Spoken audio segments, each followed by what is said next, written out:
Welcome back to Rocket Talk. It is episode 46, and guys, even though this recording is still in 2020, we're in 2021. Hooray! Woot! Yay! So, as long as time travel really disorienting. I know this must be what it feels like to be a time traveler in Animal Crossing. But no, yeah, even though this episode is still being recorded in 2020, this is our first official episode out in 2021. So, welcome. Hopefully, everyone had a good Christmas and New Year or any other holiday that you celebrate.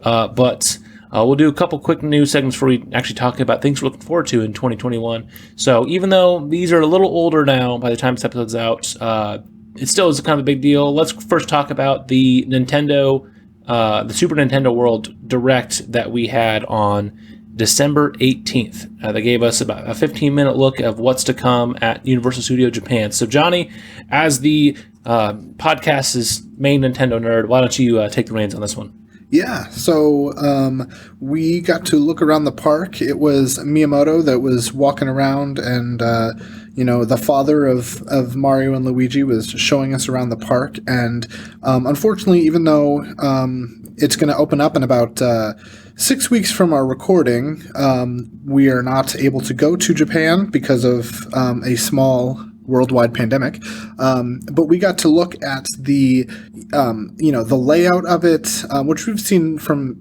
pictures and screenshots before, but we got to go walk with him through the park itself, and it's so odd because it looks like it wasn't. It looks like it was all in green screen, but I think it's just the jarringness from him being in a weird him being a real person in a Mario designed world looks it's a little jarring, but we got to look around there was an underground segment that he walked through that looked really cool. There's a part where it looks like you're shrinking and then you get really big, and there's a bomb area. It looks like it's there's not much to interact with in some areas, but there are some spots around the park that you get where you can use your watch to change some of the things going on in the world. Like you can knock a Koopa shell from up above you, or you can you can see a Yoshi there as well. You get points they said that the watches work sort of like Amiibo, which is really cool. And we got to look at the restaurant, which is Toad's Cafe, and that looked really cool as well. I want to eat a Mario burger right now. It looked delicious. I love that the design of it. I don't know if you guys got a look at it up close, if you paused it when it was showing it, but the burger itself is like Mario's face. Because it had a hat on, and then there was a bacon strip that was supposed to be his mustache, and the burger is supposed to be designed to look like Mario, which I thought was really cool. And there's a bunch of other foods there that just look really good. We didn't get much information on the rides themselves, like the main attractions, but I think the whole reason for that was because they wanted us to go, which makes perfect sense. So there's going to be a Yoshi ride that's going to be there, and there's going to be a Mario Kart ride. And I think that's going to be it for the Japan the Japan location, but they're going to add a Donkey Kong ride as well to one of the American locations. So I'm looking forward to going. I'm going to be saving up my money not to go on opening day or anywhere near then, but once the pandemic is over, I'm going to start saving up my money. And I'd like for a bunch of us to just go and take an international trip to Nintendo World, because what better than what's a better reason to go to Japan than besides everything than Nintendo World. So yeah, true. This definitely does look a lot. It's cool to see. Obviously there's still a lot we don't know, but them showing off just a nice showcase of what it's going to look like what it'll be like once someone can go see it in, just a couple weeks after this episode's out. It's going to be insane. It just how they brought it to life. It seems with you mentioned, there's how you can go and you can hit the POW block and it knocks a Koopa down, and that gives you one of the one of the key coins, and just like a bunch of little stuff like that. And of course, having Miyamoto do it was perfect as well than some other random Nintendo person, since like, you know, so much of this stuff that's here is all like his brainchild was with Mario. And so I definitely was looking forward to this too. You know, it would be fun to go and visit this post-pandemic once things. And also the nice thing is, you know, if we go, you know, a year or two from now, once it's kind of, the initial hype's kind of died down, then it's also going to be less busy. So True. As we still have this, you know, anxiousness of the pandemic of you know, not liking big crowds, this will be nice to let it kind of die down too. Yeah. Connor, what about you? What did you think of this nice little direct?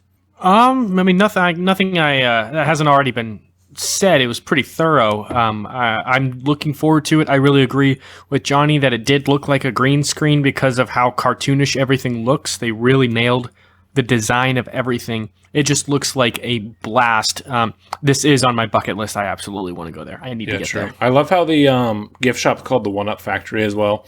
Yeah, that is really and cool. And that little Mario toy with like the realistic looking jeans kind of throws me off, but like, yeah, it's cool, just like all the things they did. And like we've said since when we were talking about it early on this podcast, the whole idea of them using NFC readers and an app and all that to like give you kind of a augmented reality experience with it as well. It's a good way to incorporate it, because video games are so much more of a different medium, where like compared to movies and TV shows, where you have that interaction as well that you don't get with a passive thing like watching a TV show. But yeah, this was cool. Definitely go watch it if you haven't. It's one of the top trending things on YouTube at the time of recording. You know, it might not be but it's on Nintendo's official YouTube page, and you know, and I'm sure you can find a bunch of videos too of people dissecting it even more. But definitely go watch it. It's well worth the 15 minutes. It looks pretty cool. Before we move on to the next one, I forgot before we started to do a bev check because I am a dumb bitch. But bev check. But yeah, real quick before we jump into the next stuff, what are you guys drinking today? I've got some classic eggnog. Oh, perfect. Yeah, with or without alcohol? No alcohol. I am drinking a peppermint mocha. I joked last week about how I never switch it up, and so I figured it would be very fitting into the new year for me to be exactly the same as I was last year. There you go. So I am drinking a nice glass of wine. There's a brand that Abby and I found at Target and at our local liquor stores called Dark Horse. They're typically about $8 to $10 bottles of wine, but they're pretty good. You know, it's that nice where it's like, it's cheap wine, but it's not dirt cheap. And it like, you know, like some of those like $3 bottles of wine are pretty gross. But yeah, this is a tasty one. It's a nice rosé, so it's nice, you know, light and sweet.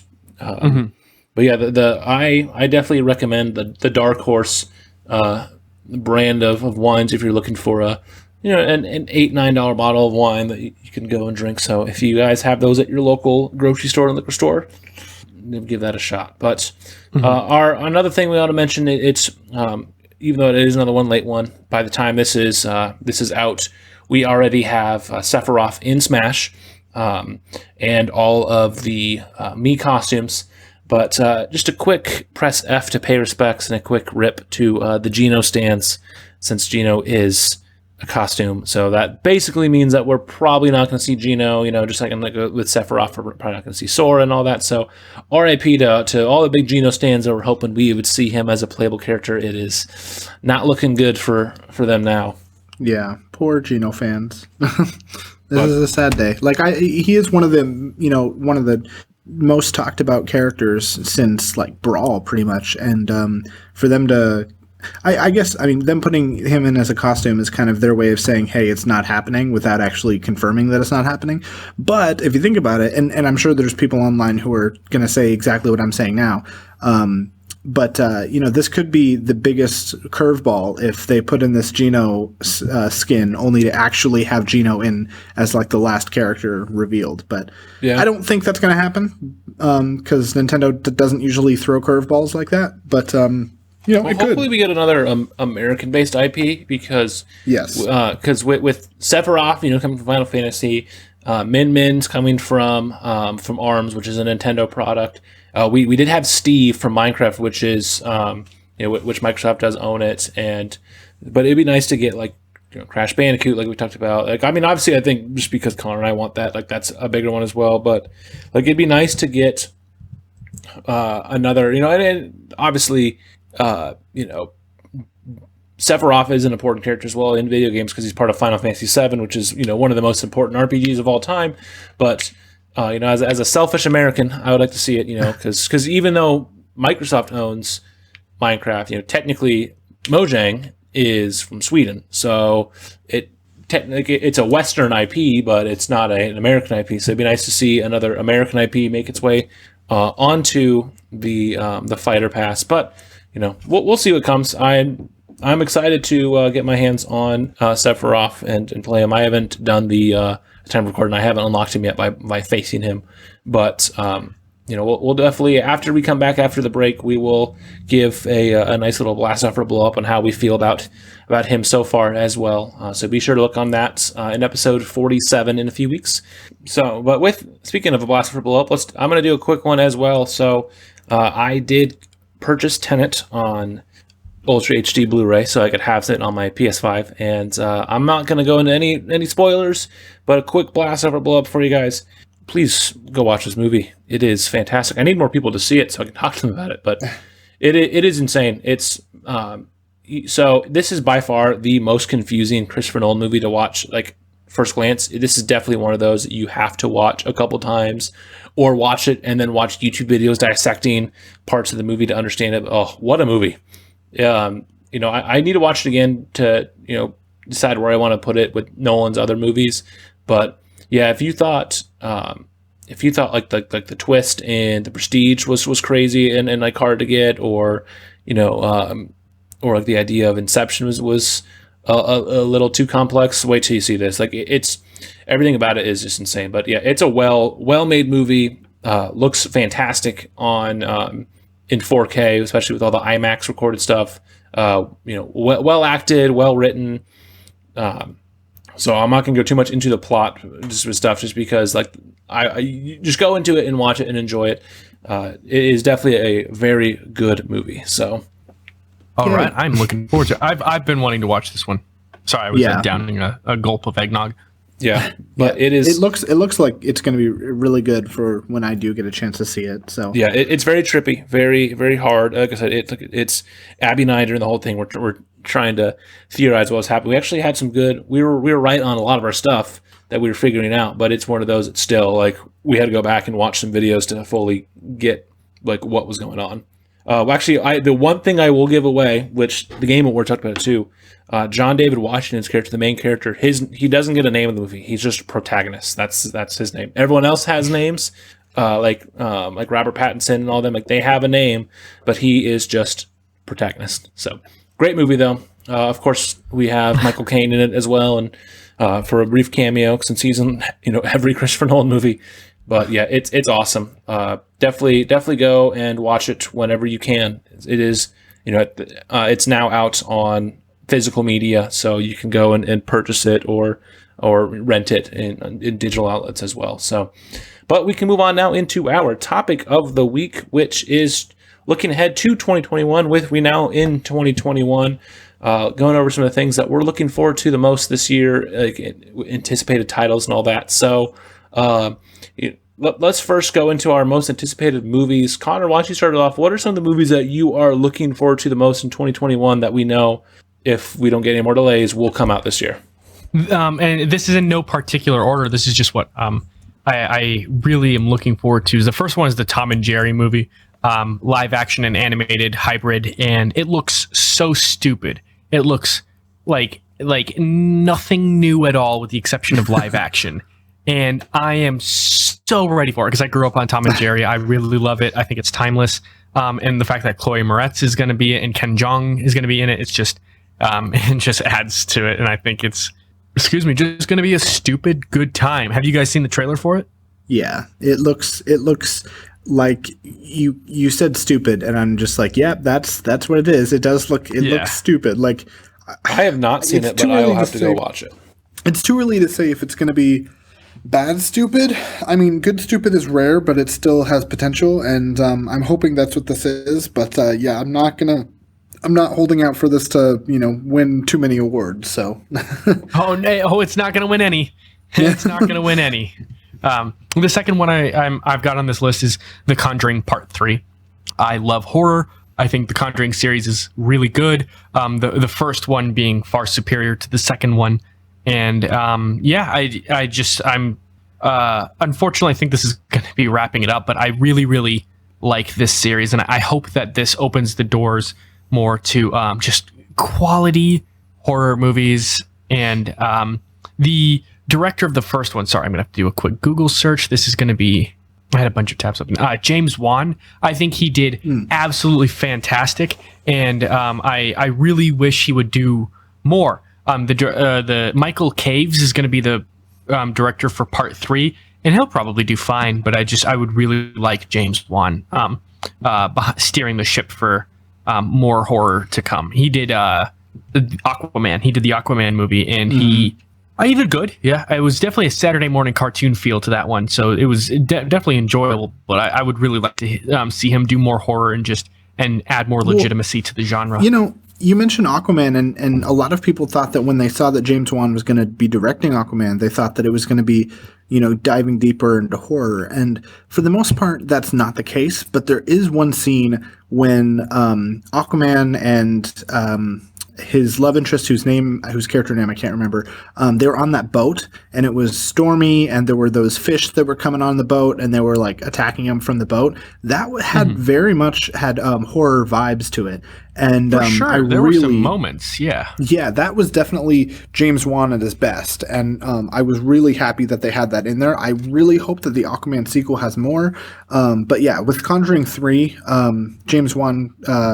With Conjuring as a whole, James Wan has done a really good job, and so I'm hoping that that going forward we can see more good quality horror films. I know that they've branched out a bunch, and I'm hoping that even if this is the end of Conjuring, it's not necessarily the end of the Conjuring universe, because now we're at the point in 2021 where we have horror movie universes. So everything has a universe now. Yeah, exactly. So, we need a rocket bomb universe. That's what we need. Exactly. But it's coming. It is coming. But yeah, I think that this may or may not be the end of Conjuring, but there's definitely going to be more in that world. So I am looking forward to seeing more of that horror stuff, and hopefully more of James Wan. For sure, man. The last one I had was a tie between A Quiet Place Part 2 and the potential release of a Paul McCartney, Rick Rubin docuseries, just called Paul McCartney and Rick Rubin. And that doesn't have a release date yet because, I mean, obviously, you just never know what's going to be pushing it back. But we'll talk more about A Quiet Place Part 2 later. But this Paul McCartney, Rick Rubin one is going to be especially interesting because it's not just talking about different parts of Paul McCartney's career, which is, of course, what all of them are doing. But he's going to talk about his actual songwriting and composition style, and that is going to be really interesting because, I mean, you can hear the I was just in the studio and I thought, this would be really cool. Instead of saying I want to hold your hand, we were just like, hey, how about baby you can drive my car, because it's a sexual innuendo, but yet it also nobody's not going to know what we're talking about. And it's just like in the actual composition part, it's a lot more interesting. Yeah, it'll just give it something that will set it apart from the other documentaries because, there can be a documentary about any other famous musician about their life, and sure, Paul McCartney's story is going to be different than Bob Dylan or than NWA or any other artist we can name, but stuff like that going into his songwriting and composition process does change things on how we're going to see that this is how he got to this, and that definitely does sound interesting. Hopefully we do get a release date of that. Go back to the Tom and Jerry one too real fast, Connor. Do you think that it could be, maybe like Sonic, where this does kind of work out, and even if it is, a safe movie, it can still be a one that's, is a decent movie out there? Or do you think this is going to be like the Alvin and the Chipmunks and the Smurfs and some of these other classic cartoons that got turned into these live action CGI hybrids that are rough? I think it's going to be rough. you have to offer other characters. You have to have a swarm of other characters for a feature-length film because you need a buffer from Tom and Jerry whacking at each other, because slapstick is only funny for so long. I mean, that's why the Three Stooges movie bombed so bad, is because Three Stooges are hilarious and iconic in bits and pieces, and you can only have so much of that in one dose. So them adding the live action like element to it is gonna, I don't think it's the correct kind of buffer between these characters that you need. I think in fact it's just they're gonna try to introduce too many different styles, and it's going to be just more of a mess. Yeah. And if they would have gone with the I think the animation style of Tom and Jerry looks fine. It's a little sharp for me, but if they would have just stuck with the whole movie being like that, I think it would be a lot better. I think the one nice thing is that they are, through archive footage, it is the Mel Blanc and William Hanna and June Foray that are doing like some of their voice acting, and then obviously as well Frank Welker, who's been doing more of the modern interpretations of it. But it's nice that like it's not going to be a new take on it in terms of like the voice acting, but we're getting like a lot of the same archive recordings, so it makes some of the same voices, that we grew up with and all that. So, but yeah, it's definitely interesting having King John and Michael Pena, and like it's going to be an interesting movie to see how this turns out. Luckily with it being part of the Warner Brothers release schedule, it will be on HBO Max. So luckily we don't have to go and spend $10 and waste $10 to see this movie if it does flop. But hey, this movie's also finally out of development hell. This is, I pulled up the Wikipedia page. This movie has been in development since 2009. So the fact that we're finally getting this in 2021, and it'll be a nice way to introduce a new generation of kids to Tom and Jerry that, maybe not know about this and some of the other classic 40s and 50s cartoons. So yeah, definitely interesting. This Tom and Jerry have been around since 1940. And the fact that they're still coming out with movies, this has got to be one of the longest running series of all time, I would imagine. Yeah, because it's one of them. Yeah, the whole plan of them doing celebrating the 80th anniversary of all this. So like that's awesome. Like that they're still around, just like how we're still getting new Looney Tunes and we're still getting new Mickey Mouse as well. So like it's good to see that they're still around as well. But my three I don't have as much that I'm like dying to see like I've had in previous years, like this last year with Sonic or with Star Wars and Avengers and all that. Probably my most anticipated movie would be whatever the Spider-Man 3 is called in the MCU, especially with these confirmations and then rumors of it turning into basically a multi like an Into the Spider-Verse live action with Andrew Garfield and Tobey Maguire expected to come back, and a lot of the other big names from the two previous film adaptation series of Spider-Man. So like that's awesome. It's gonna be fun to see the potential of Tobey Maguire, Andrew Garfield, and Tom Holland all together as Spider-Man. Like that's super cool. And it's interesting to note though that not too long ago there was a very short time, but a time when everyone was worried because Spider-Man was effectively dead because they wanted to, I don't remember exactly what it was, but they wanted to, after the second movie, do you remember what happened? They basically the negotiations between Disney and Sony like were falling through just because like basically the deal that they got is Sony gets most of the revenue from the box office, and then Disney gets a lot of the marketing money. And so they just were disagreeing. Basically, it was both sides wanted more money because capitalism. And so it basically, after all the backlash and outcry, then it did lead to us getting this fixed, and now it'll be part of Phase 4 in it. And as of right now, it's supposed to come out next December 17th, 2021.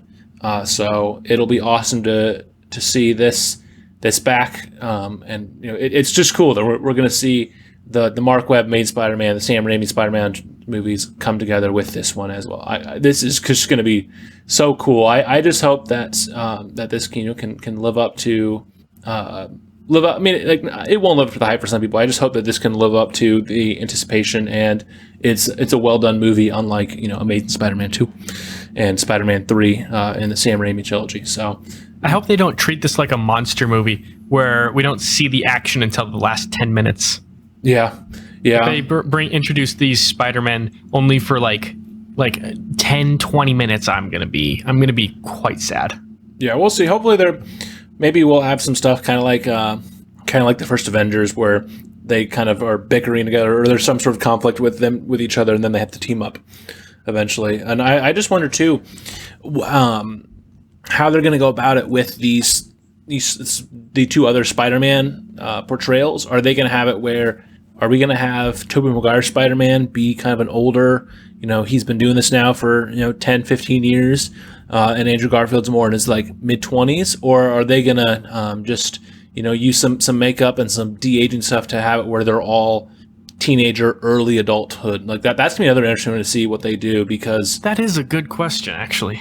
Because Tobey Maguire is Tobey Maguire is not, like they're all like obviously older than the actor they're playing, because Tom Holland is 24, he'll be 25 this upcoming June, and Andrew Garfield is Tobey's 45.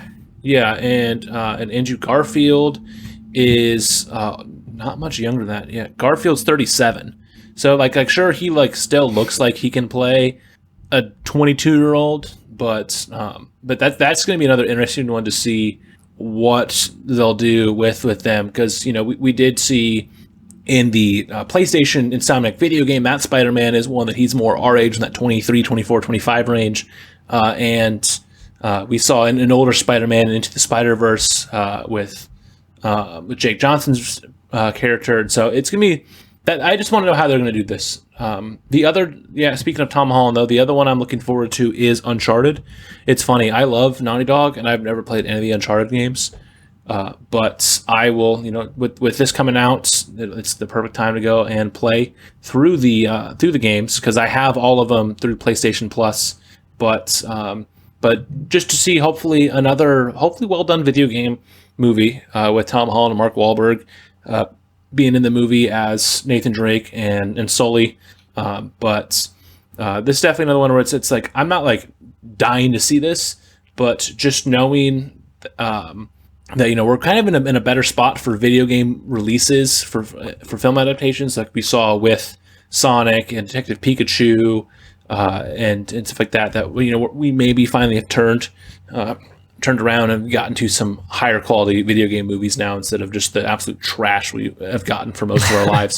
So this one is more of a cautious optimistic. Hopefully it's well. I need to go play the Uncharted games, and hopefully this is good. And then my third is another one where it's like, I was looking through the list of movies, and this is the only other one that like stuck out. Space Jam 2. Love the original Space Jam. Love LeBron James. Another one where I don't know, like this. I'm going to go into that one with pretty low expectations. But I'm still excited for Space Jam: A New Legacy is the official title of it, and so another one that it will come out on HBO Max as well. So the nice thing is again, I won't have to spend money to see it if if the movie does end up being pretty poor. But it's nice. We're getting LeBron, and we're gonna get like Chris Paul and Kyle Kuzma, Anthony Davis, WNBA players like Diana Taurasi that are all going to make appearances, as well as like Bugs and Lola and Porky Pig. So it's going to be cool to see how this turns out and how it ties into the original as well. So hopefully we do see Michael Jordan make a appearance as well, and I really just hope that we get a Danny DeVito back as I forgot the name right now, but yes, whatever his name is. Yes, yeah, I hope that we get him back as well, because it's Danny DeVito. Danny DeVito is can't go wrong with Danny DeVito. Danny DeVito is perfect in every single thing he's in. Swackhammer, there we go. So that's one. It's like I'm looking forward to it, but I'm not like, again, it's not like how I was in the past, where I'm like, oh, I need to see this. It's did you see that promo he did with Bugs through Xbox? Yeah, a little bit. I never went out and actually like watched all. I just saw it was a thing. It was the LeBron James acting is somehow equally as bad as Michael Jordan's, if not a little bit worse, because he has to be really, really soft. And I didn't really know how Michael Jordan was. I think I told you guys I didn't see that movie until like 2 years ago. Space Jam, you read? And watching LeBron James put on like a shit-eating grin, being like, "Yeah, this is your Bugs Bunny with me." It was just a little too campy for me, and so I'm definitely going to go in with much lower expectations. But the fact that he is LeBron, he is, I think, the best basketball player of all time. I love me some Michael Jordan, but I love him more. It's still going to be a quirky, fun, family. Yeah, it's friendly film. It's going to be a family friendly film. It's going to have there's so much stuff that if you're expecting it to have this thought provoking, it's not going to be Tenet where it's going to make you think about things differently. It's going to but it luckily it has Ryan Coogler, who was the director of Black Panther, in it as well as a producer, and so it's going to be ones that it should be hopefully decent. This will be the first Looney Tunes film since Back in Action, that 2003 film with Brendan Fraser. So hopefully, that's another movie where it's if you go in that movie with expectations of it being more than just a below average movie, you're gonna hate it. But that's another movie. It's nothing to go right home about, but it's still just fun to see the Looney Tunes characters interact with humans, and it's all that. Yeah. So those are mine. Johnny, what about you? What are some of your most anticipated films for 2021? Well, Connor mentioned it earlier, but one of the first ones that comes to mind is A Quiet Place 2. That was so... I loved it for a lot of reasons, and the first one that always comes to mind is that people actually, excuse my language, shut the fuck up when the movie was going on. This was the one movie to actually get people to stop talking, because the movie itself was very quiet and you could hear anything that happened, but also because it immersed the viewer in a way that you had to hold your breath essentially just to not make a sound, because it is the quietest movie most of us have ever seen. And John Krasinski did such a good job. And it was, oh God, what's his wife's name? Emily Blunt, is that right? Yes. Yeah. Yes. She did so great as well. Both of them were so great in the movie, and they're both coming back for the sequel. So I am really looking forward to it. It's a good, tense, anxiety-filled movie that is gonna be great, and hopefully even better than the first one. My next movie is gonna be full-on action-packed. It's gonna be Godzilla versus Kong.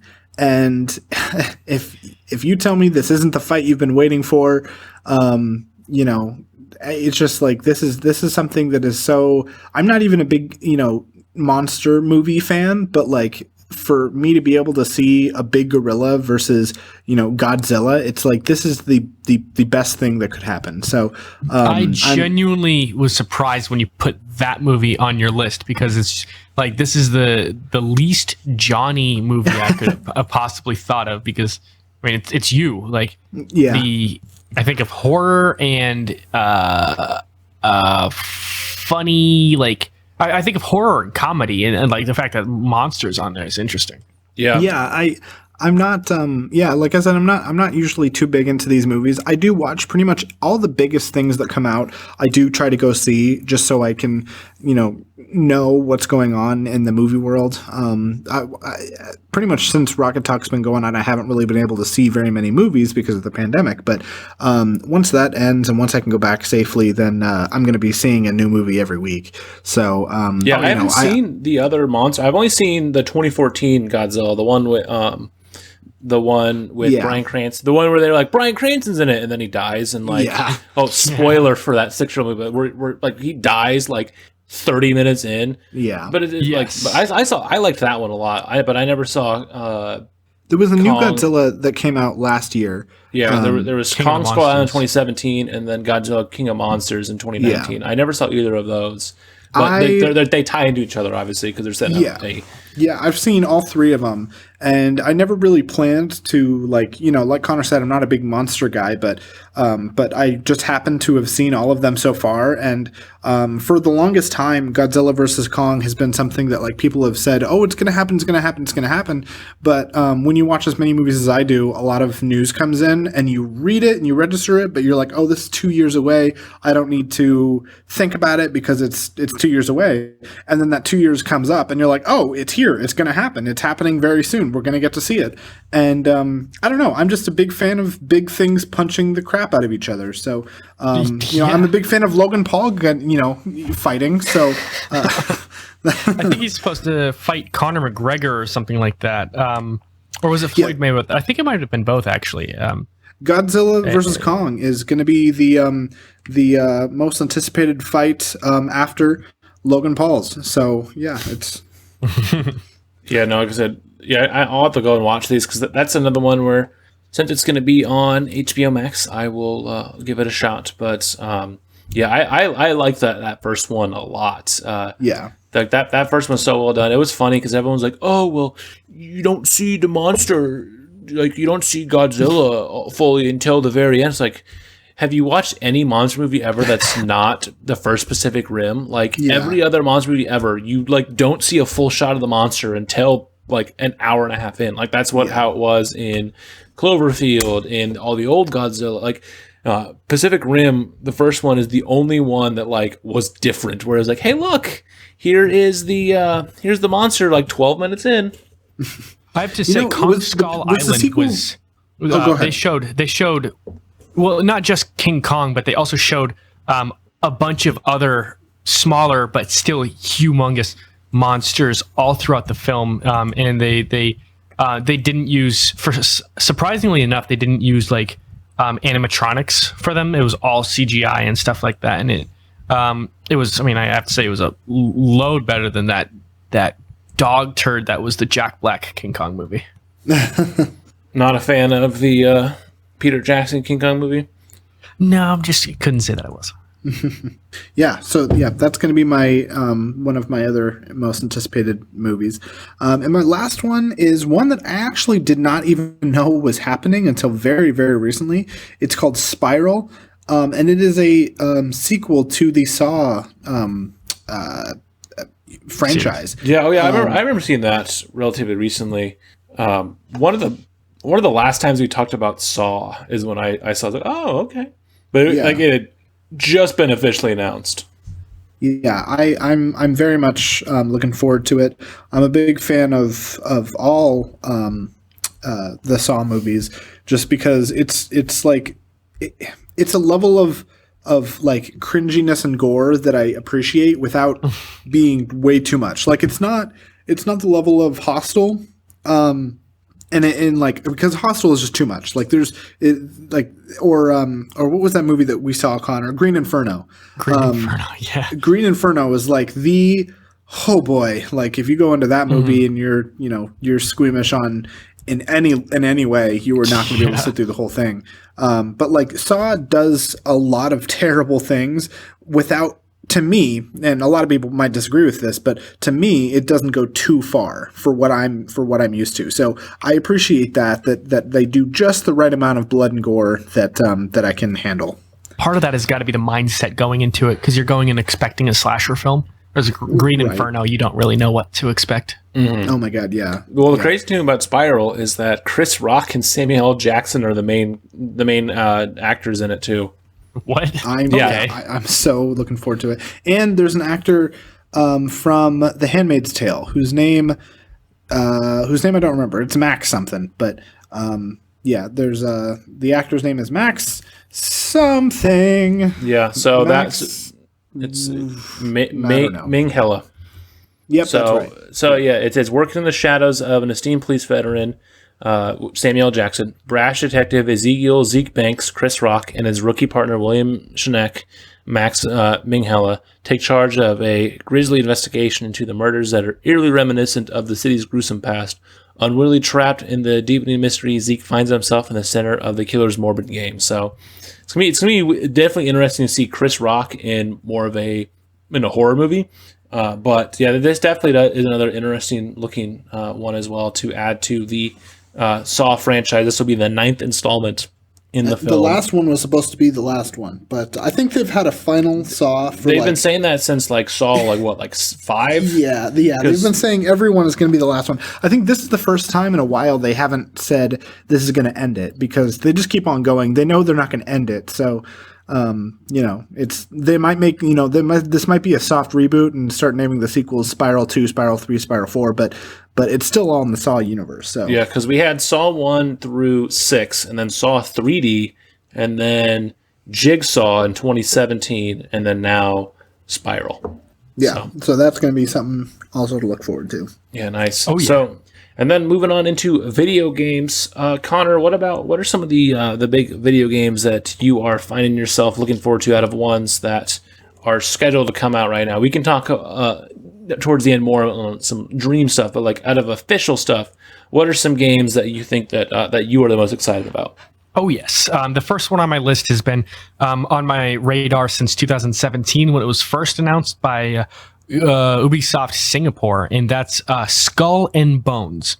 This is supposed to be coming out March 2021, but because it has been delayed so many times, I wouldn't be surprised if it's delayed again. But hopefully that it'll actually come out. Basically, someone took the idea of Assassin's Creed Black Flag and just ran with it, and I'm really interested in it. I really like the idea of this open map, open world Pirates game, and I've been watching so much gameplay on YouTube.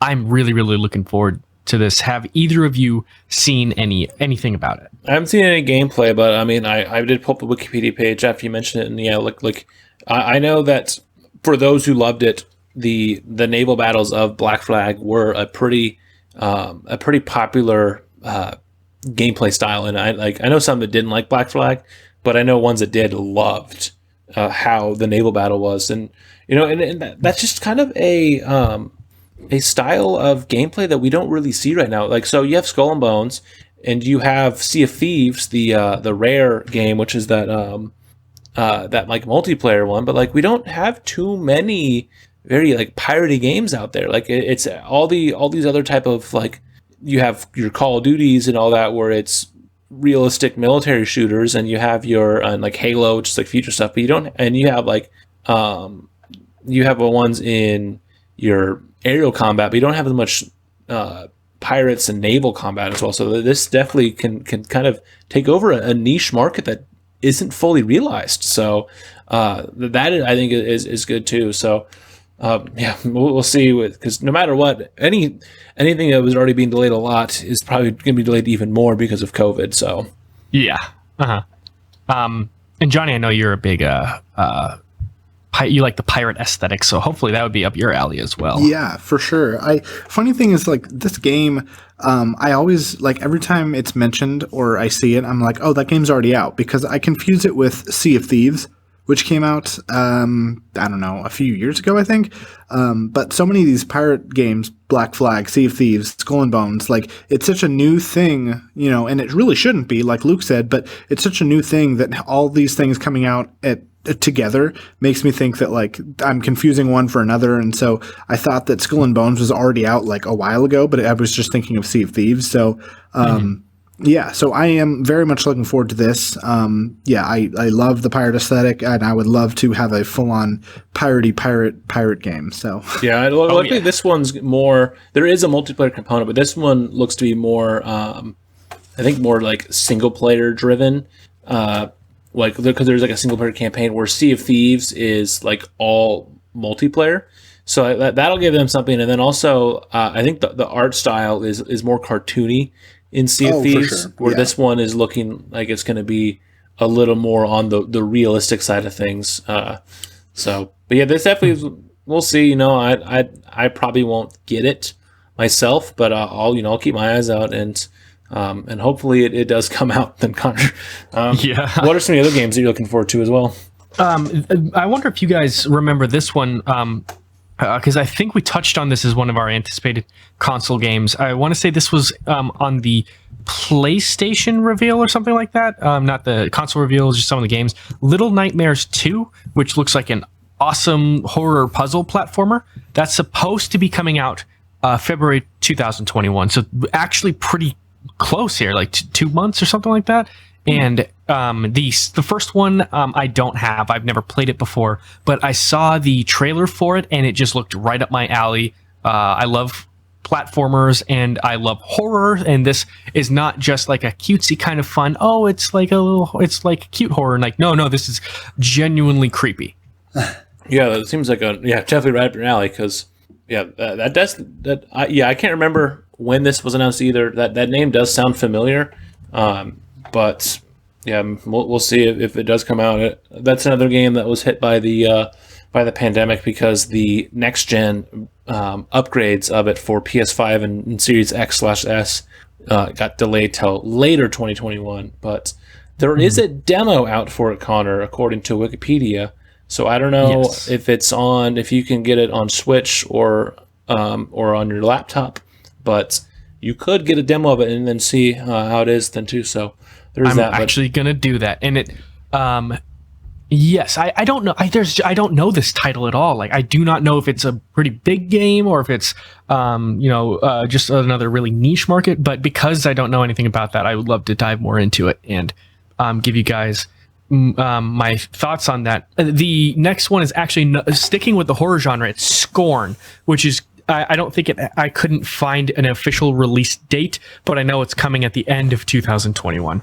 And you guys have I think I sent you guys some of the gameplay on it. I don't know if you've seen it, but it is. Yeah, well, this was one that shocking. This was one that they showed during the I think it was the first Xbox. This was like one of the few games that like that first Xbox gameplay reveal they had last like May, where it was a bunch of third-party games and not a whole lot looked that interesting. I think this was one of the ones that they showed that like actually like looked like they had some meat to the bones. It's that very H.R. Geiger inspired design with how the horror is. But yeah, I remember this one. Definitely another one that when I saw and you mentioned that you liked it, it definitely does look right up your alley as well. So that I know this is one of the few true next gen games as well that we have on the docket, because there's a bunch still that are coming out soon that are going to come out on Series X and Xbox One or PS4 and PS5. So this will be a nice one to really show off the next gen consoles if you don't get it on PC. Yes, exactly. Johnny, do you know anything about Scorn? I don't, but I'm looking at it right now, and it has me, like interested into knowing more. Because if there's a game that you're into, then that must mean that there's something that it's doing right. So, the trailer, when we saw the Xbox games showcase, it showed nothing. Yeah, but it's vague memory for me, but. Mm-hmm. Yeah, everything's kind of turned into mush with the pandemic, with everything. Yeah, and I'm sure with Johnny it's even more as well. But yeah, it definitely. I remember. I remember this one being like there was like 2 or 3 titles that like stood out at the Xbox showcase, and this was like one of the few that I remember. Like, oh, okay, like this. Even though we don't have much, like, oh, this does seem interesting. Yes. Yeah. So my 3 I have, which I know Johnny is going to agree with me on my last one, but my 3. My first is Gran Turismo 7. So this is going to be one of those games that's really going to show off just how powerful these next-gen consoles are. Because a racing game in a sport and like a football game or basketball is always a perfect one to show just how well it is. So I've been playing the Gran Turismo games since my since I was playing on the PS1. So this is gonna be cool to see. So this will come out. It's expected to release in 2021. When Sony put out a video during the release, it did say this, and I know one of John's expected games is supposed to come out in the first half of 2021. But I guess they updated that video, and now just for Gran Turismo 7, it says expected 2021. So this one might have been slightly delayed due to what's gone on with the pandemic, but it's going to be a racing simulator game. It's going to have probably a ton of cars, and it's just going to have just beautiful ray tracing hardware for super realistic looking textures. Gorgeous. Like the trailer. Searched it now. Yeah, the trailer they showed during the PlayStation 5 reveal event back in June was insane. Like I remember when Gran Turismo 4 came out on the PS2 and like how realistic that looked, and like that's and that game looks, like just complete crap compared to what this is going to look like, even because like we've just have gone up even more and more. Yeah, the Gran Turismo series always has some of the prettiest looking games on its hardware, so I'm excited for this one as well. And it's nice that they're going back to more of the traditional experience, because they did change it up a little bit with Gran Turismo Sport, which was the PS4 Gran Turismo game, where that one was more focused on the online multiplayer side of things instead of the traditional campaign like you had in the original 6 game. So this is one of my big ones. Probably one of the few that I will buy day one or very early on. My second is Deathloop. This is another one of those where it's like, out of official titles, this is probably a little lower on my list, but it's still one that I'm interested in. We've seen this a few times at the different PlayStation reveals. This is made by Arcane Studios, who did the Dishonored games. And I've really liked a lot of the Bethesda games I've played over the last few years with Doom and Wolfenstein. And this takes another interesting look, because it's you play a guy named Colt, who's an assassin stuck in a time loop that you have to go and kill off these other targets. And so it looks like an interesting thing. Like I'm wondering how that'll tie into the campaign with stuff of like, okay, so I kill someone, how long does that take to kill someone? Like, how long is this game going to be? Is stuff like that. But another interesting one is this is still going to be a PlayStation timed exclusive, even though now Bethesda is owned by Microsoft. So this was one of the things that Microsoft is honoring. So this will only be on PS5 and PC. So it won't be on Xbox right away.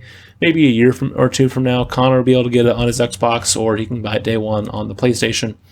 But this just looks like a fun single-player first-person shooter. So I'm excited for this one. But this will be one of those where I'll probably pick it up more in the a birthday gift, or it's on sale around Black Friday type of thing. But I saw this actually did look really good. I wanted to play this, and I understand it's a timed exclusive, but I would probably buy it on PC.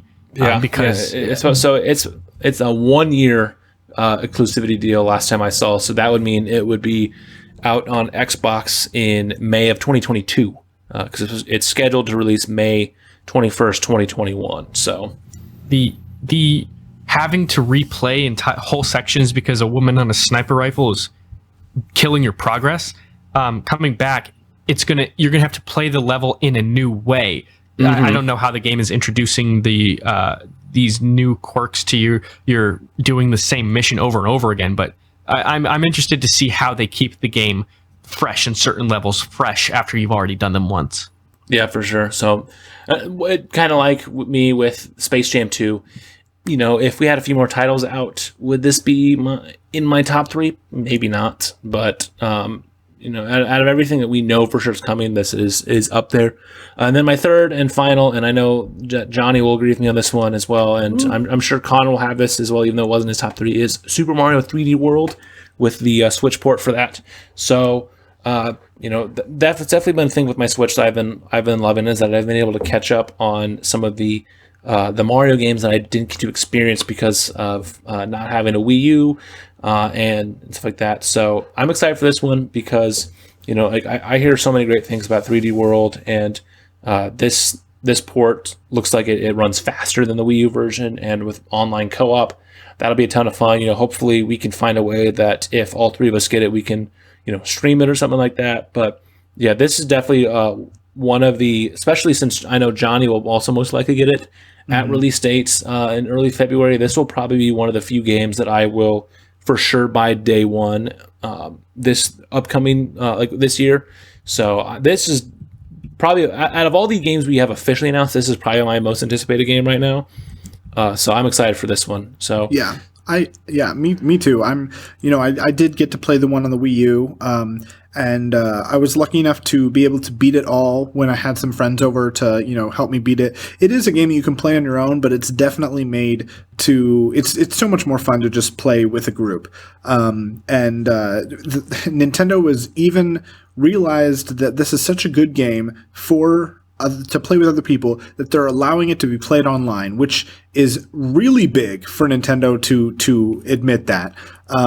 Because a lot of us, aside from you guys having your wife or a girlfriend, it's like a lot of us don't really have people over. Even outside of the pandemic, of course, we don't see many people very often, and we're at the age where it's not super often we come over just to play video games. So the fact that Nintendo's allowing us to have this game be online for online co-op is something really to look forward to. I just hope the online co-op is not as bad as the online co-op is in Mario Maker 2, because that is pretty rough. But I'm excited to bop to the soundtrack, because I think that's the biggest thing that actually bringing up Mario Maker 2 showed me, is just like how fun the big band soundtrack is in that game. Like I would go and purposely play a lot of the 3D world levels in Mario Maker 2 just because of the music, and also playing as Cat Mario was fun.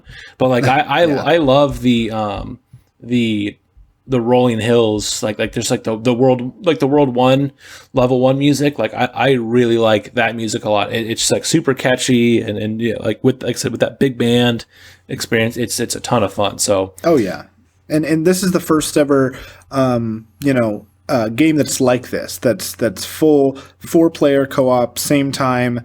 Nintendo's never done something like this. So it's something definitely it's such a simple concept, but something that you would think or expect to have already happened or happened since then, and it hasn't. And because you have 4-player in the new Super Mario Bros. Series, but that's in 2D. So having this in 3D just opens so many more variables. Oh yeah. So it's definitely a good party game. Definitely something Luke and I are going to get and look forward to. And Connor, I guarantee you're going to love this game too, just for the party element alone. And this is something that you and Emily would really enjoy if it was just the two of you. So it's definitely something to look forward to. And anybody who is on the fence about whether they want to get it or not, I highly recommend it, because it is one of the best Mario games that Nintendo has ever made. So wow, that's high praise from you. Yeah. I hear a lot of that too, where a lot of people's favorite Mario games, you hear a good amount of 3D World, especially before Odyssey came out. And just especially because this and 3D Land did that, where they combined the styles of 2D and the 3D Marios, and so it's a nice fun mix, and so it's gonna be interesting to see if 3D World's port is successful, what that could mean for Mario moving forward, because as much as some of the bigger fans are kind of bored of the new Super series, if this sells well too, then Nintendo can come out with a new Super game, a 3D World style game, and another game like Odyssey, and you have 3 completely different styles of games that can all be, top tier, and you can have variety for Mario fans as well, which is, something that some other big series can't really say, that their variety is so small, where this one, those are 3 different gameplay styles while still being similar at the same time. So this could hopefully set Mario up for another brighter future as he keeps going on. The 2D Mario has grown really stale, and they've done 1 or 2 games too many in that genre, where if they wanted to take a 10-year break and then come back to it, do 2D games again in a decade or so, that would be fine with me and so many other fans, because nobody's really clamoring for a Switch original 2D Mario game, because we have so many and they're so bland. But 3D World does away with that. 3D World is they do so much more that you just cannot do in a 2D game. And so the fact that this game is coming to Switch, I'm like you, Luke. I hope that if this game does well, I hope they make an original, either sequel to this that's original on Switch, or maybe a pseudo mix between what Super Mario Odyssey is with what the multiplayer allows in this game. So that's what I'm hoping for in the future. We'll see what happens. Yeah, hopefully we find out more too before this game releases, because Nintendo, we don't know what's coming with this Bowser Fury extra subtitle. So hopefully, we find that out, and if we're getting any new characters, I guarantee it. We'll get a Daisy or Yoshi or Toadette or something. But yeah, because all these ports have added a new character. But yeah, I'm just wondering, like who it'll be and how it'll play. But yeah, this is definitely one of mine. So I know this is one of your 3. What about your other 2 you're also looking forward to, Johnny? What else is on your list of anticipated games? Well, unsurprisingly, a few weeks ago I mentioned Back 4 Blood, so I'm definitely going to keep that on my list. I guarantee by the time, knock on wood, I hope by the time that this game comes out, I have a PS5 by then. I hope that we're on the end, closing in on the pandemic, and so I can be able to have more money to buy a PS5 and then buy this game, because it is so much. It's so much of what I'm looking forward to. And, it's basically Left 4 Dead 3. It is, yeah. Since this was this was the group that made Left 4 Dead with Valve, and then they split off of Valve and changed their name and all that. So this is the ones who made this. So. Yeah, so I was just talking about how we don't have people come over, like most people our age don't really we don't hang out anymore just to play video games, but I will get a second controller when this comes out, and if post-pandemic I have the PS5, Connor, we're playing the heck out of this game. Oh, yeah. I actually, the only reason I didn't have this on my list is because I completely forgot. Mm-hmm. It comes out on my birthday, so when I am turning 26, you can be playing it if you have a PS5. We will buy it for you, and by for you, we mean number. Not gonna get it so you can play it, just buy it and think of you. Oh, thank you. Perfect.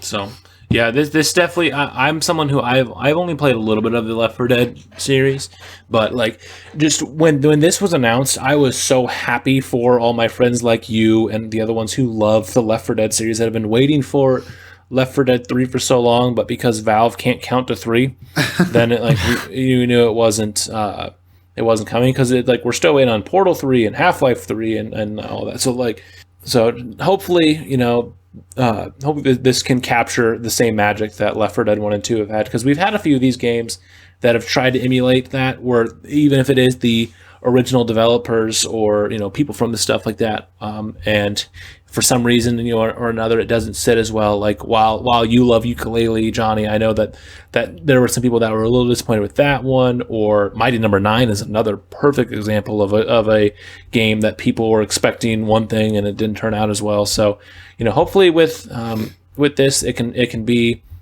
essentially a the Left 4 Dead 3 that fans have been waiting for since 2009. Yeah. But yeah, definitely one I think that a lot of people should keep on their radars as well. So what's your third one as well, Johnny? My third one is Ratchet and Clank: A Rift Apart. It's another next gen game that I'm hoping I'm able to play next year, and I would love to buy it day one whenever that is. So yeah, it's the next Ratchet and Clank game, and I haven't played a new Ratchet and Clank game in since Deadlocked, which was on the PS2, I think. So this will be something I'm really looking forward to.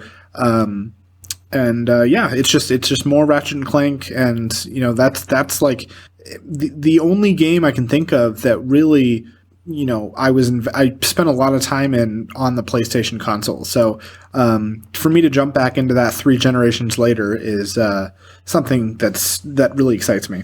Yeah, so it's cool because it's a continuation of because they did the reboot for the movie, but this is a continuation of the original timeline that ended with Into the Nexus, which came out in 2013 on the PS3. So this would be nice it's going to continue the storylines that we got in the PS2 and PS3 games, and it also just it's going to be one of these games that's going to really show just how powerful the PS5 is, because one of the big things they're doing is the new Rift Tether, which can allow you to quickly warp between areas, and it's you go seconds between the different worlds that just wouldn't be possible on the PS4 or older hardware. So, and also too, it'll be nice because there's going to be a playable female Lombax that's like Ratchet that we don't know their name yet, but also you get inclusion of female characters to it, which is good because like there are a lot of female gamers as well. So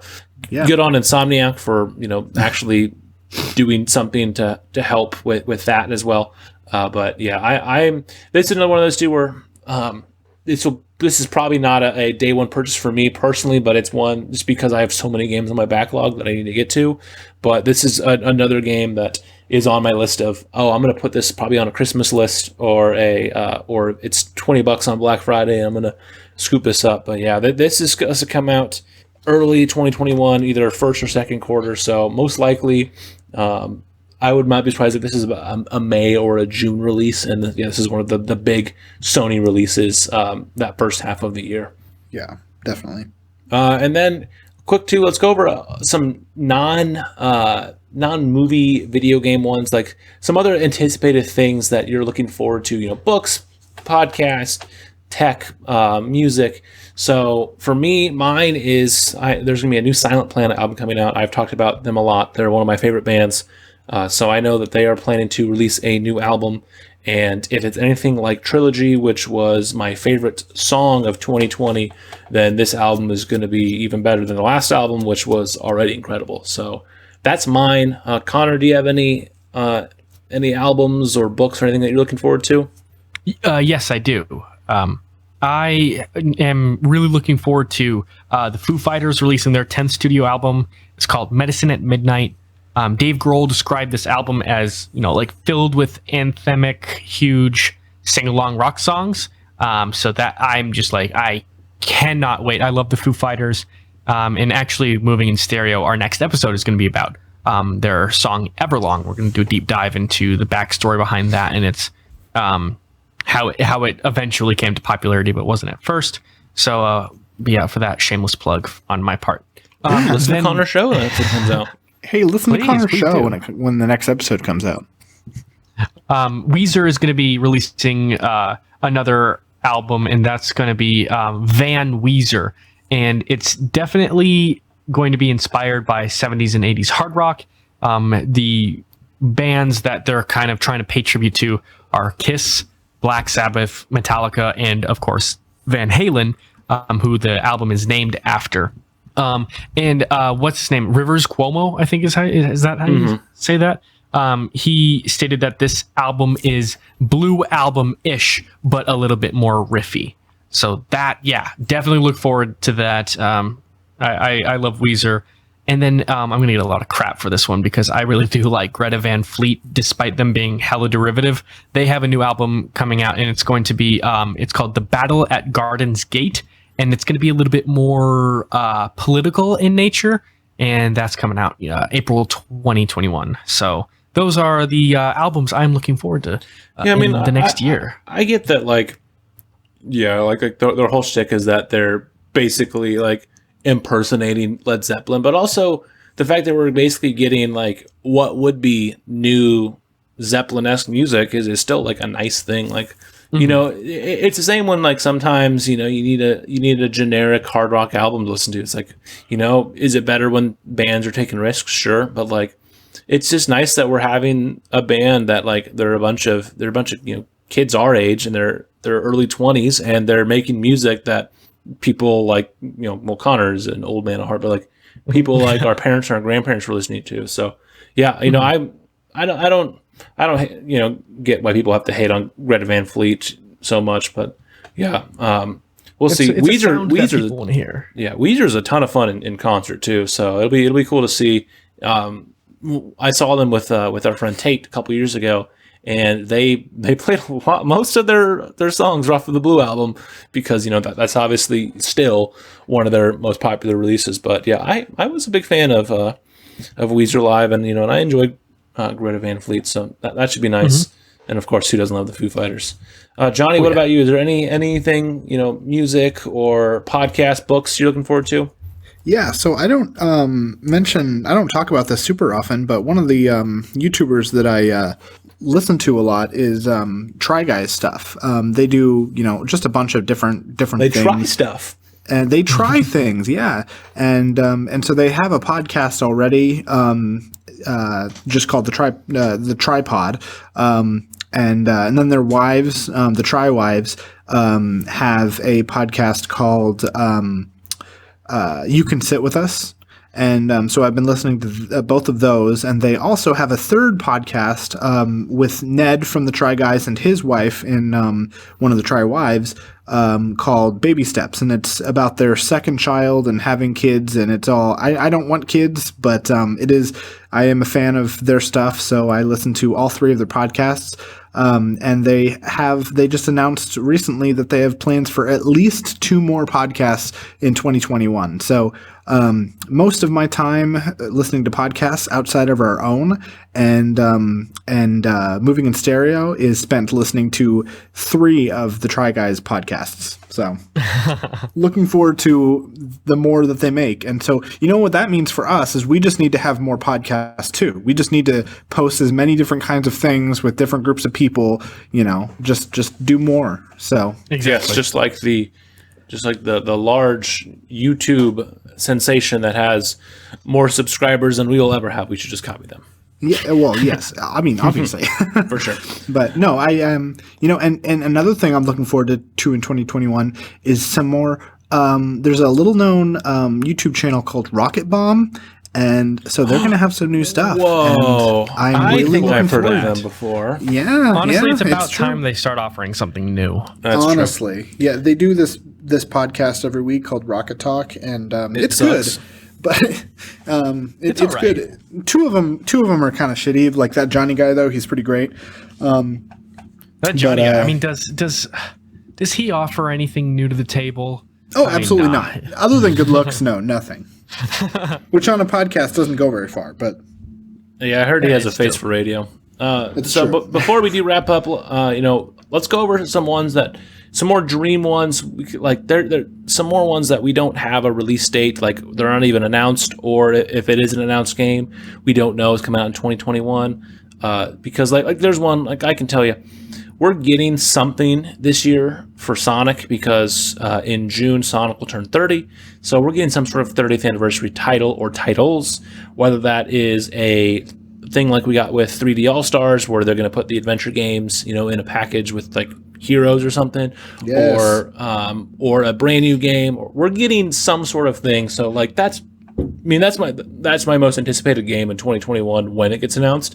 Like outside of, like I said, I'll probably Mario 3D World will probably be one of the only games I'm buying like roughly day one. But a new Sonic game, I'm buying that one day one. I'm probably pre-ordering some big expensive bundle if they have a good special edition as well, and just like I did with Mania. So that is an easy one that like it's up there on my, like, if they put Sonic Adventure 2 on the Switch, I don't care that I owned it on the Dreamcast, GameCube, PS3, and PC. I'll buy it again. If I buy an Xbox One down the line, an Xbox Series X down the line, I will buy it on that as well, because I just buy every copy of Sonic Adventure 2 that I can. So like that's my most anticipated thing that's coming out in 2021 in the nerd sphere, just because, like, as I have talked a lot about on this podcast, Sonic has been my favorite game franchise for so long, so it'll be fun to hopefully get some new experiences or get to relive some old ones. And then another one that I have on there is the God of War sequel. So we got a teaser for God of War for a sequel to the 2018 reboot sequel weird thing that they did with that, kind of like what this new Ratchet & Clank's going to do, where it's a sequel, but it's a whole new storyline. We are getting some sort of sequel that's scheduled for release in 2021 unofficially. Like they haven't, Sony Santa Monica hasn't come out and said for sure 2021, but I'm excited to see what this will be because it's teasing Ragnarok, and so like that's gonna be a ton of fun. And like the first God of War, or technically it's like the fifth, but God of War 2018 is probably the best PS4 exclusive I played.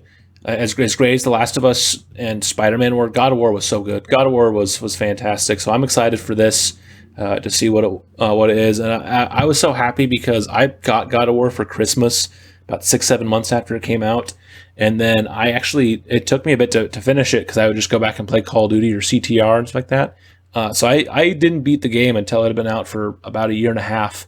And I was lucky because I like purposely avoided spoilers. So like I was able to experience the game without knowing anything that happened at the end. So like if I can't get Ragnarok day one, hopefully I can do the same with that as well. But I'm very looking forward to this one. What about you guys? Are there any unofficial things, like ones that like either are safe to assume, like in the realm of Sonic, or things like in God of War, where we don't have a 2021 release date yet, but maybe we'll get it? Yeah, well, for me, I mean, it's Zelda's 35th anniversary, just like with Sonic's 30th. And so even though Mario's 35th anniversary this year was really cut short because of the pandemic, I'm hoping that next year it's a little bit more freed up and there's more room for Zelda stuff. Best case scenario, if I could have it my way, after I'm not expecting anything really until after March, when Mario's anniversary ends, because that'll be the end of the fiscal year. So I'm assuming that's how they're doing this. And so starting in April is when I'm assuming everything will come out. I'm wanting more Age of Calamity DLC. I'm wanting a firm Breath of the Wild 2 release date. I'm wanting another. I'm wanting a Oracle of Ages and Oracle of Seasons release in the style of the new Link's Awakening remake. I would like some other small Legend of Zelda game to fill it out. And then I would also love them to release a triple bundle game like they did with Mario, with Ocarina of Time, Twilight Princess, and Wind Waker. Those three would be, they're all very different styles. They are, a lot of people, Ocarina of Time and Majora's Mask are, made on the same assets. They reuse the same character models and all that. So if I had to pick one or the other, I love both of them, but Ocarina of Time is more iconic. And so to put that in with Twilight Princess and Wind Waker would just be, so I would want to buy like 5 copies because it would just be so unheard of. And then I would also want a remake sold separately of Skyward Sword. So all of those games, I know all of that is not going to happen, but if like just 2 or 3 of those, like 5 or 6 things I named could happen, that would be fantastic. I'm really, really hoping that they don't blow this, and I hope that they put just as much love into the Legend of Zelda anniversary as they did with the Mario anniversary. So fingers crossed. I know I'm not going to get everything, but I'm shooting for the sky and hoping I'm sure we can get a lot of these though, just because, especially with how well Breath of the Wild has sold on the Wii U. On the Switch, and how that game even sold well on the Wii U. Like that game's ended up selling a couple million copies on a console no one bought. And and with how well the HD remasters did on the Wii U, I wouldn't be surprised if we do see some of these games come over, because right now you can play Zelda, Adventures of Link, and Link to the Past on Nintendo Switch Online with the Super Nintendo and the NES emulators.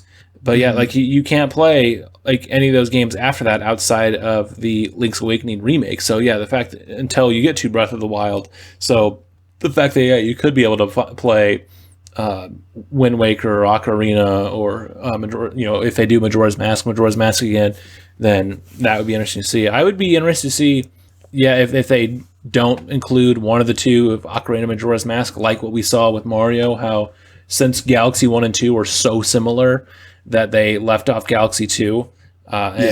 So I wouldn't be surprised, like I said, if they leave that off. But that'll be definitely really interesting if they do go from the big stylistic changes of Ocarina, Wind Waker, and Twilight Princess, especially with Twilight Princess, since that's so much more of like a dark, grittier, like it's a very much a mid 2000s type of release. And so especially with how like you have Toon Link and all that in the cartoony style of Wind Waker.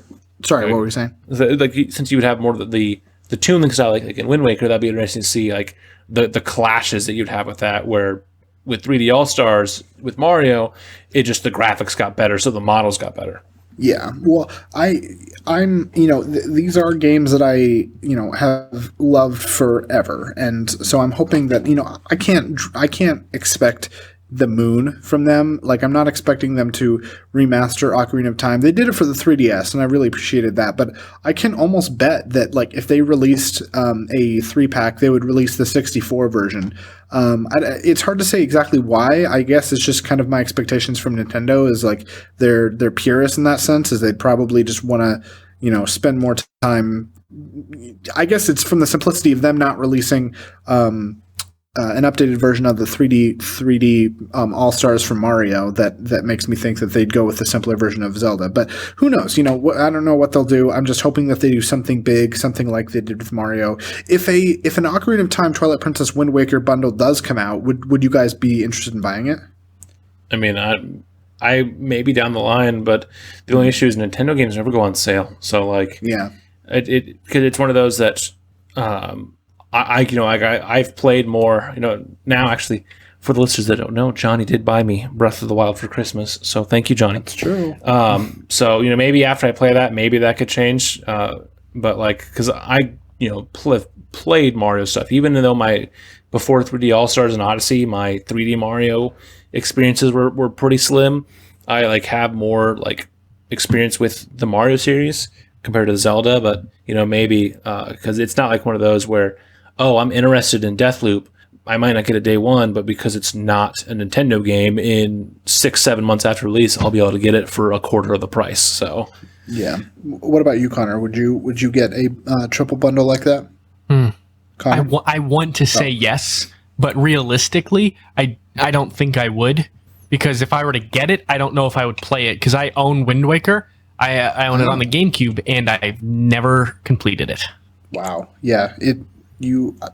I'm still working on do some 3D All-Stars convincing, too. I don't know. I want to get as many people into some of the classic games as possible, and to have them accessible like this. You'll hear a lot from me about, hey, you should get this, or I'll get it for you for Christmas. I'm expecting that. Yeah, there are a few people that are quite as what's the word? Not aggressive, but one step down from that about hey, you should play this. You should play this. There are very, very few people that are like that. I could peer pressure you into playing Legend of Zelda games, or I could peer pressure you into smoking meth. Like, pick. What do you want? What do you want me to peer pressure you into? So, Connor, what about you? Do you have any other like things that aren't fully announced? Even though like some of the games you've been talking about, we don't have confirmed release dates. What about either a sequel that you think is coming, or one we have, but it's still in the TBA that maybe if we got lucky it'll come out in 2021? Mm-hmm. That would have to be Breath of the Wild 2, or at least a release date for it would be my number one thing. But I mean, also the Paul McCartney and Rick Rubin docuseries, that also wasn't even announced an official release date, so that would have to be looped in there with Breath of the Wild as well. Yeah. So maybe we'll see it. I mean, Breath of the Wild 2 would be a perfect celebration of Zelda's 35th anniversary. So, but who knows with the pandemic how much that has delayed it, and also Nintendo and like every Zelda game seems like has been delayed for the last like 3 or 4 main title games. So definitely be interesting to see there. If we don't have any other ones, do you guys have any other ones you can think of that you're like super looking forward to? I'm hoping for more information on a game from Playtonic. I don't necessarily want it to be a second ukulele right away, but I would love the next game to be a kart racer like Diddy Kong Racing. A lot of people, myself included, think that their next game is going to be something like that, just because it's kind of following all of the rare bests. Banjo they did with ukulele, Donkey Kong Country they did with Impossible Lair, and Diddy Kong Racing is another really, really popular one. So excuse me. So I'm hoping that the next game is going to be a kart racer filled with all of the best ukulele characters. And that's what I'm hoping for. If we get a ukulele sequel, I'll definitely be happy for it. But I'm really hoping that they stick with their word and they branch out, because they said that they don't want to be known for just ukulele. They want to do a lot of stuff that's all connected in the same universe. And I will believe that when they stop making the same character games. Like, don't get me wrong, both games are phenomenal in my eyes, but like, I want them to stick through the word, and I want them to be bigger than just ukulele. I want them to have, a trouser game and, a Kartos game. And these are all characters from the ukulele series, if, for those who don't know. But, I just want something from Playtonic, and whatever it is, I'm going to buy. So, yeah, I'm just looking for whatever. Nice. Alrighty. Well, let's move on into recommendations, which... just like a couple weeks ago, there is no recommendations this week just due to the holidays, recording schedule and all that. So we will be back in the next episode to go over my video on from the Game Apologist on Shadow the Hedgehog. So be sure to listen to that on our next episode.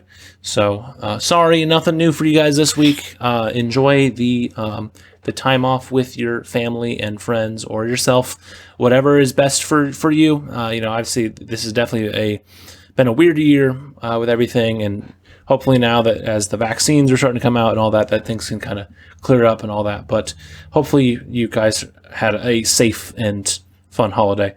But time to move on into sponsorship as well, and time to close it out. So this podcast is sponsored by Anchor, the easiest way to make a podcast. Visit anchor.fm to start your own. This podcast is also sponsored by ByLightFixtures.com. Visit ByLightFixtures.com for a trusted source of quality lighting products for your business or home.